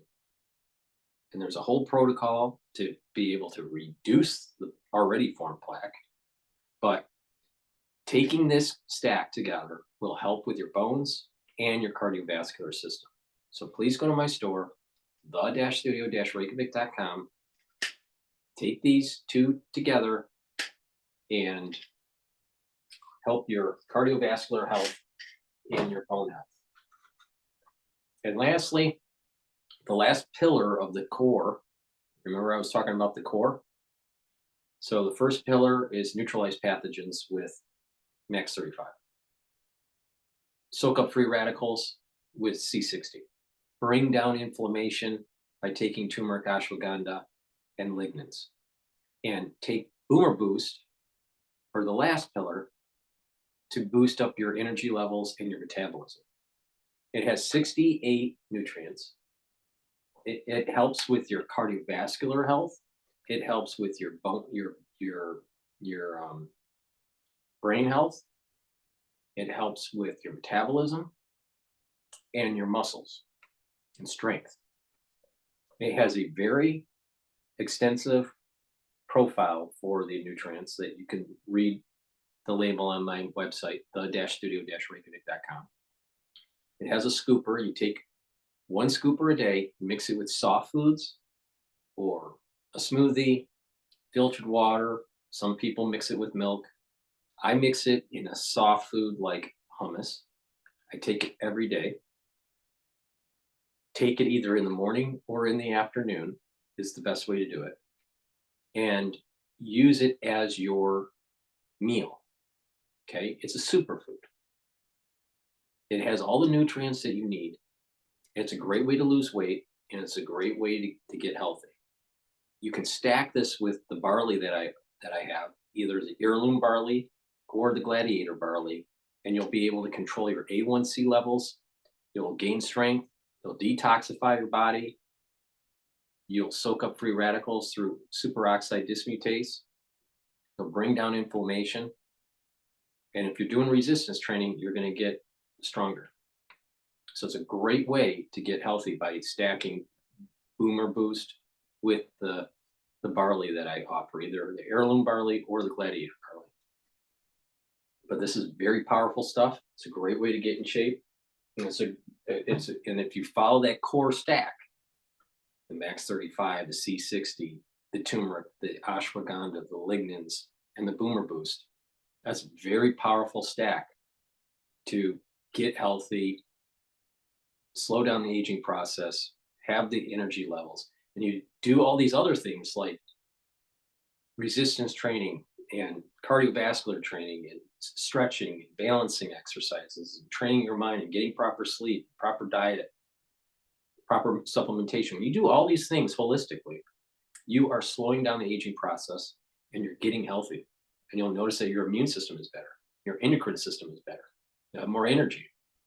Lots of positive things will happen, especially if you do this year after year after year and get that compound effect. But, you know, it's up to you to take my advice. I have done everything in my power to to explain how to stack this stuff to improve your health. Now, in the United States, most of the problems that people have, chronic problems, are lifestyle issues.